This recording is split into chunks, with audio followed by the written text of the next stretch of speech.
Good morning, ladies and gentlemen. Back at it again. So we got a lot of stuff going on right now. I posted the lab last night. All right, so you should be working on that.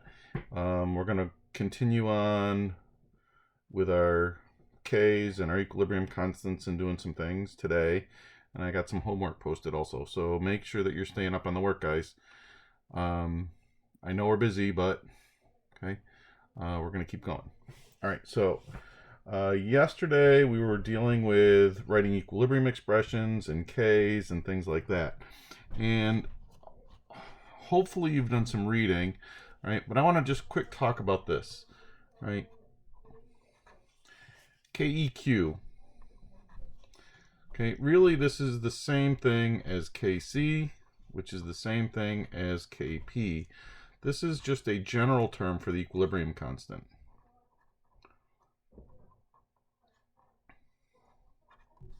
Okay, so we can have KEQ in terms of concentration, which is what this means, and we can have it in partial pressure, which is what this means.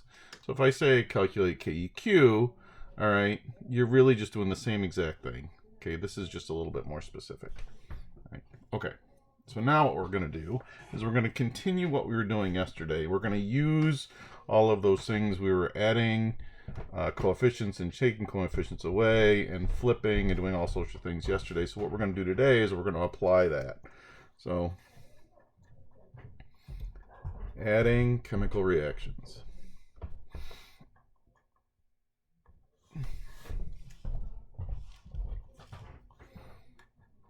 If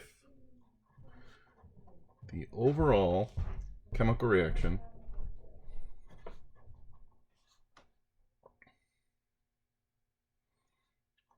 is the sum of two or more elementary steps,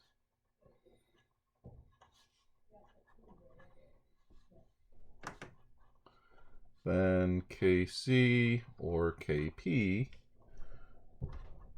for the overall reaction is the product of the equilibrium constants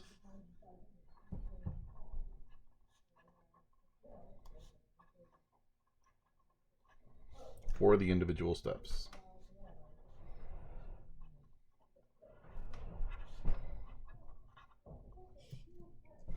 Right, so let's actually look at this. Let's say we have two steps. 2s gas plus 2O2 gas goes to, actually it's really an equilibrium, 2SO2 gas. And step 2, we have O2 gas plus 2SO2 gas is in equilibrium with 2SO3 gas. All right, so let's write the equilibrium expression for this. So, and then we'll call it K of step 1 would be equal to the concentration of SO2 squared divided by the concentration of S squared times the concentration of oxygen squared. So this would be K1. Right, the equilibrium constant for this guy, and we'll call it K2, is equal to the concentration of SO3 squared divided by the concentration of O2 times the concentration of SO2 squared. Right? Well, what's my overall reaction? Well, if I look at my overall reaction, this is an intermediate. Okay, so these would cancel. All right, and we end up with 2s gas plus 3O2 gas end up being in equilibrium with 2SO3 gas. All right, so let's write this overall expression now.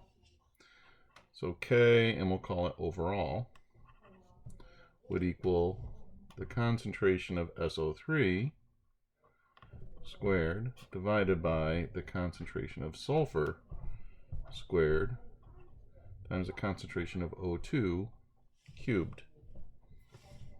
Well, we can actually do this all mathematically, right? So we can do this mathematically because we know now that K overall is equal to K1 times K2. Okay, so if we multiply these together, we should get this. All right, well, let's do it. So K1 was the concentration of SO2 squared divided by the concentration of S squared times the concentration of O2 squared. And we're going to multiply that by K2, which is concentration of SO2 squared over the concentration of O2 times the concentration of SO2 squared. Okay, if we do this math, this whole thing will cancel out with that thing, and we multiply across, and we end up with the concentration of SO2 squared divided by the concentration of S squared times the concentration of O2 cubed.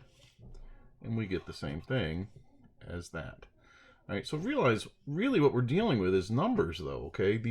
So we can figure out, if I know K1, right, if I know what that equilibrium constant is, and I know what this equilibrium constant is, instead of going through this whole rigmarole of figuring out this, I can just take these two and multiply them together.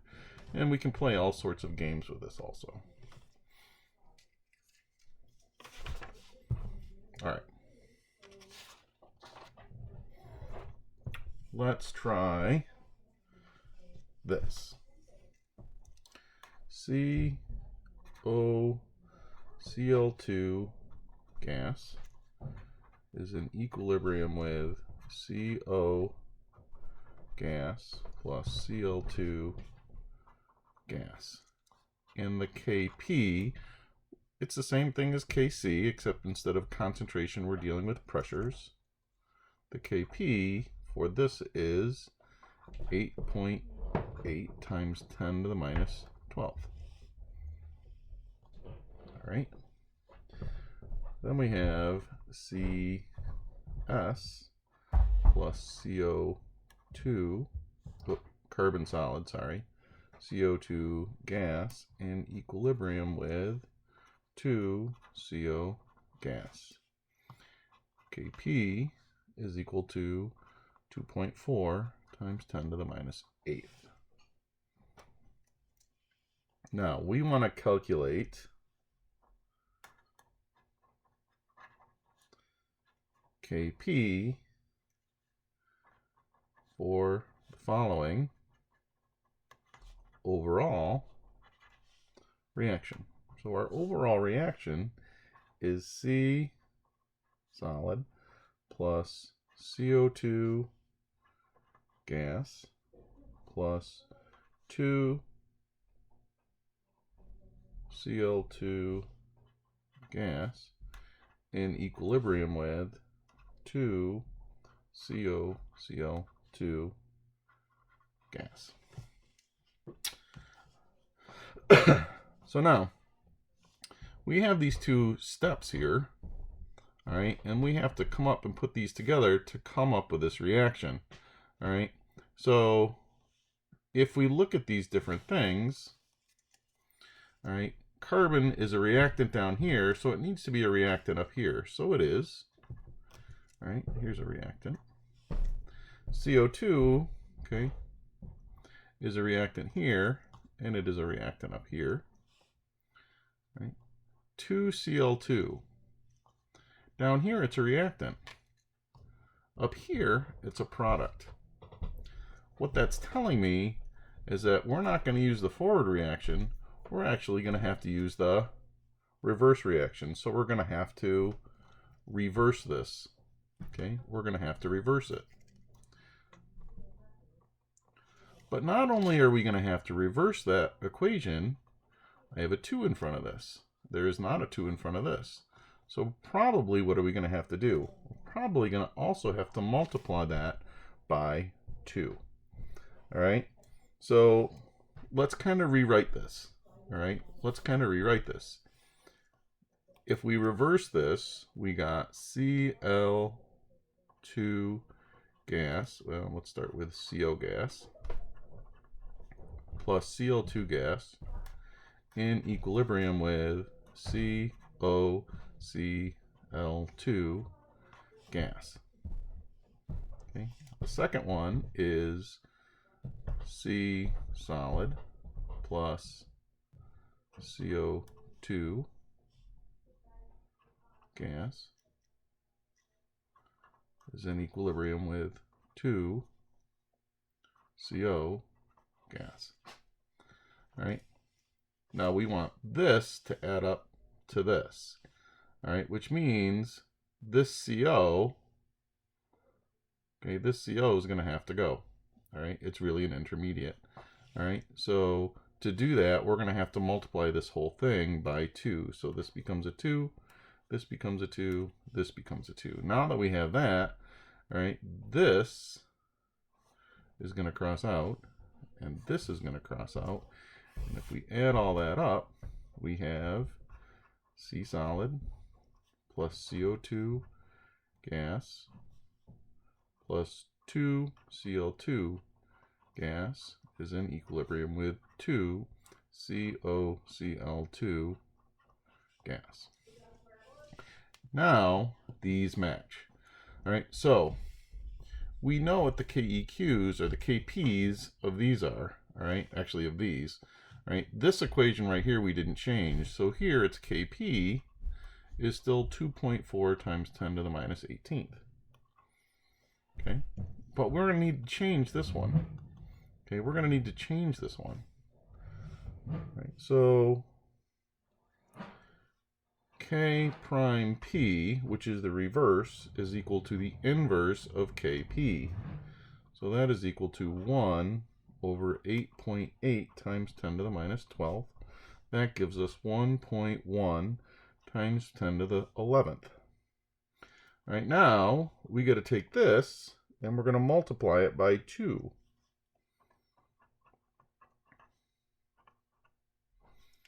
So our K, and let's call it double prime because we're changing it a second time, is going to equal to mathematically K prime P. And remember, we square it when we multiply. So we're going to take 1.1 times 10 to the 11th and square it, and we will get 1.2 times 10 to the 22nd. So this is this. So K double prime P is equal to 1.2 times 10 to the 22nd. Now, we want K overall. So our K overall is going to be equal to K double prime P times Kp. So we're going to take 1.2 times 10 to the 22nd and multiply it by 2.4 times 10 to the minus 18th. And that gives us an overall equilibrium constant of 2.9 times 10 to the 14th.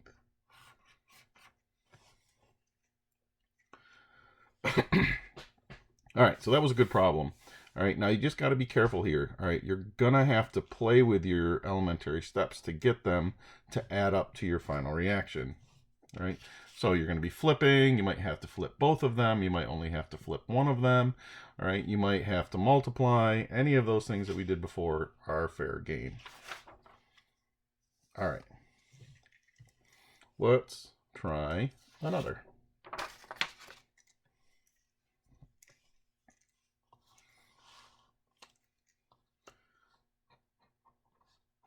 We have H2O gas plus CO gas in equilibrium with H2 gas and CO2 gas. Kp is equal to 3.2. All right, our second equation, FeO solid plus CO gas is in equilibrium with Fe solid plus CO2 gas plus I lied, we're done. All right, and Kp of this is 1.3. Now we want to calculate K overall for the reaction. And our reaction is Fe solid plus H2O gas goes to FeO solid plus H2 gas. All right, so now let's go ahead and look up here what we got. All right, so Fe is a reactant. All right, this up here, it's a product. So that's telling me we're going to have to flip this one. All right, H2O down here is a reactant. It's a reactant up here. That's good to go. All right, here telling me FeO is a product. Over here, it's a reactant, which is just reinforcing that we're going to have to use this reverse reaction. And then H2 is a product. Okay, so we're good to go. All right, now let's rewrite this. So we just said this one's going to be okay. So we have H2O gas plus CO gas in equilibrium with H2 gas plus CO2 gas. Okay, let's flip this one. So now we have Fe solid plus CO2 gas in equilibrium with FeO solid plus CO gas. Okay. All right. If we add those, let's see what's going to cross out.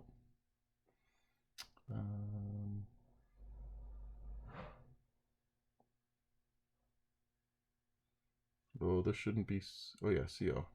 Let's go parentheses. Sorry. So our CO here crosses, our CO here crosses, the CO2 here crosses, and the CO2 here crosses, and we end up with Fe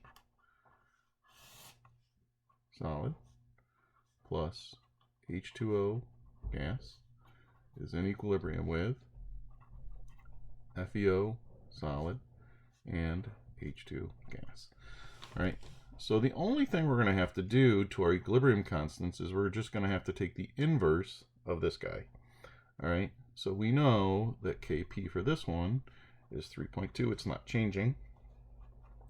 K prime P is going to be equal to 1 over the Kp, which is 1 over 1.3, which is 0.77. Now that I have those, we can say K overall is equal to Kp times K prime P, which equals 3.2 times 0.77, which gives us a K overall of 2.5. Okay.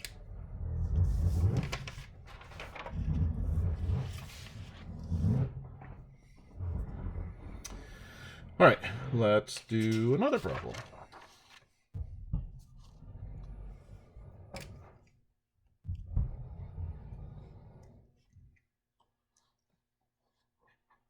So for the following reaction at 300 degrees C, we have N2 gas plus 3H2 gas in equilibrium with 2NH3 gas. And our Kp is 1.5 times 10 to the minus fifth. Okay, all right.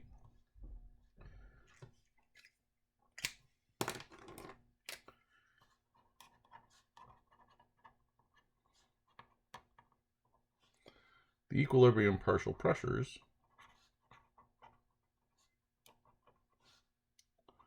of NH3 equals 0.030 atmospheres and N2 equals 2.4 atmospheres.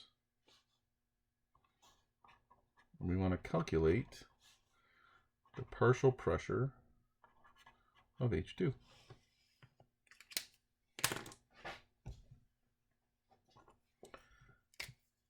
All right. Well, to do this, we know the equilibrium constant. We know two of the partial pressures, so we can actually calculate the third. So the first thing you have to do is you have to write your equilibrium expression. So Kp is equal to the pressure of NH3 squared all over the pressure of N2 times the pressure of H2, and that is cubed. Okay, now we know this is 1.5 times 10 to the minus fifth.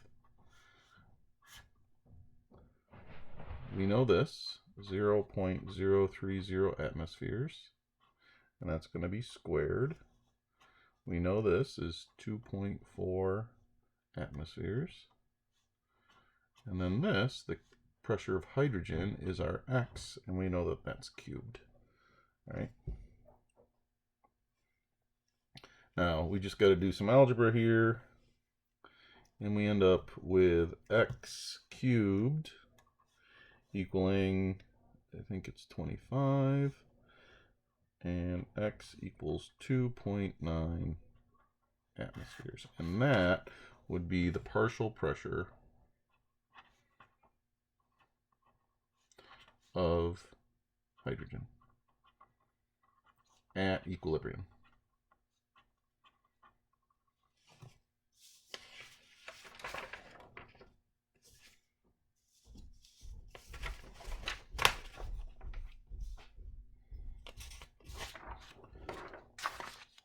All right, I know I'm doing a lot of examples, but I think it's kind of important that we do these. So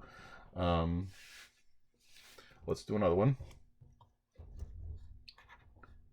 A 5.00 liter flask contains 7.00 moles of HI, 8.20 moles of hydrogen, and 0.600 moles of I2 in equilibrium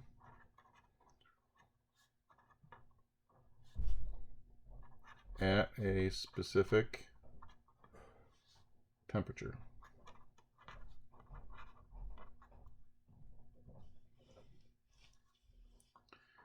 We want to calculate Kc at this temp for this reaction. And we have H2 gas plus I2 gas in equilibrium with 2 HI gas. All right, so we can write our equilibrium expression.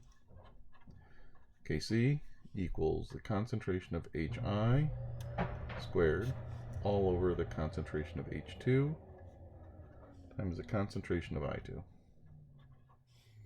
Okay, now our problem is I'm not given concentrations, right? What am I given? I'm given moles. So really the first thing I have to do is I have to get into concentration, right? So we need to calculate concentrations. Remember, molarity equals moles over liters. Right? So this is what we need. All right, well, that's no big deal. So HI would equal 7.00 over 5.00, so our concentration is 1.40 molar. H2 is equal to 8.20 over 5.00, which is 1.64 molar. And then our I2 is equal to 0.60 over 5.00, and that equals 0.120 molar. So these are my concentrations. So now I can go stick them into here, and I end up with 1.40 molar squared divided by 1.64 molar times 0.120 molar. So Kc is equal to 9.96. Okay, now that we've actually done this, I really think we should talk about what these Ks are actually telling us about the reaction.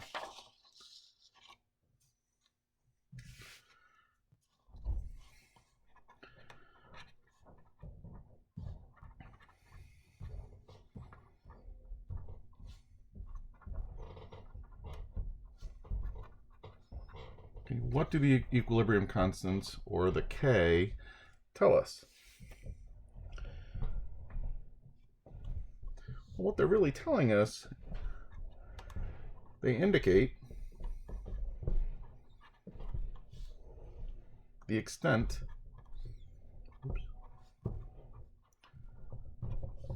to which reactants are converted to products in a chemical reaction.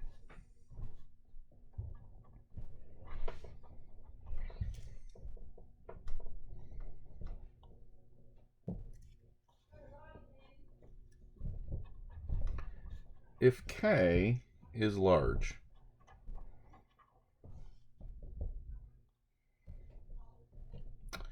now if we look at the equation, right, our products are on top and our reactants are on the bottom. So if our K is large, that means the amount of product is much larger than the amount of reactant at equilibrium. Right? So if K is big, it's going to favor the product side. If K is very large,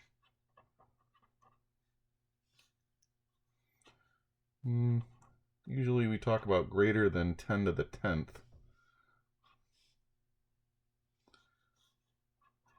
This means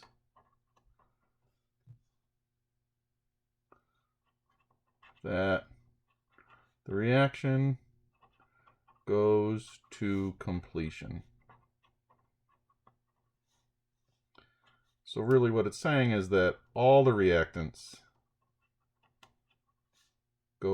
become products.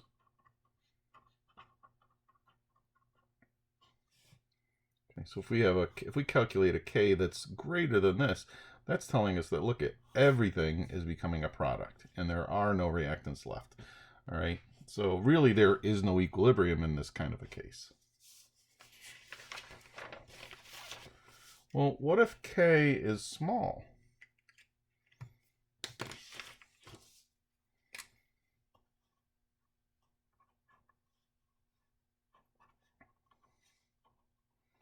Well, to get a small K, all right, so remember, our K is equal to our concentration of products over our concentration of reactants. All right, so if our K is small, that means this number is small, this number is big. Okay, so if K is small,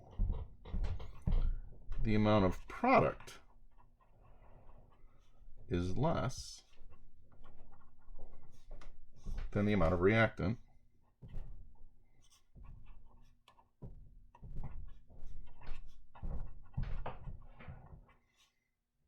at equilibrium.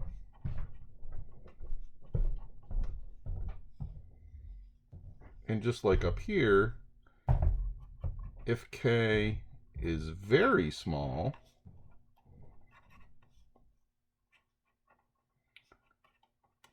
generally we use less than 10 to the minus 10th, very little product is produced.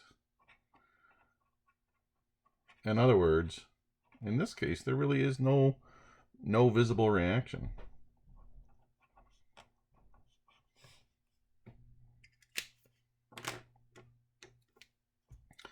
Now, there actually is a third thing that can happen here.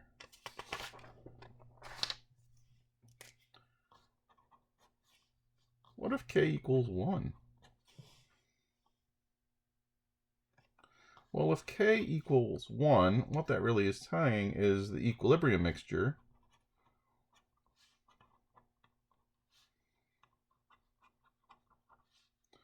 contains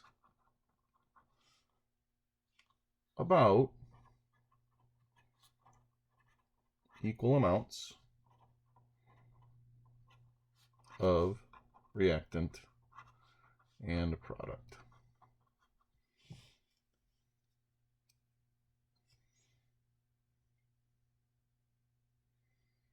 Thanks. So this brings us to what's called thermodynamically favored and unfavored reactions, and this is the last little section for today. If it is thermodynamically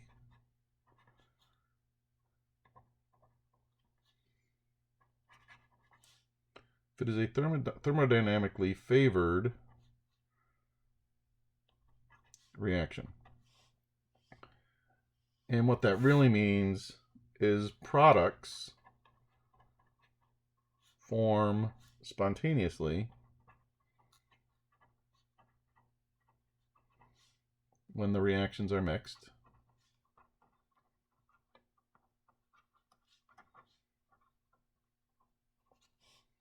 Okay. For this to happen, our K has to be greater than 1.00. Okay. In thermodynamically unfavored reactions, which means no product is spontaneously produced,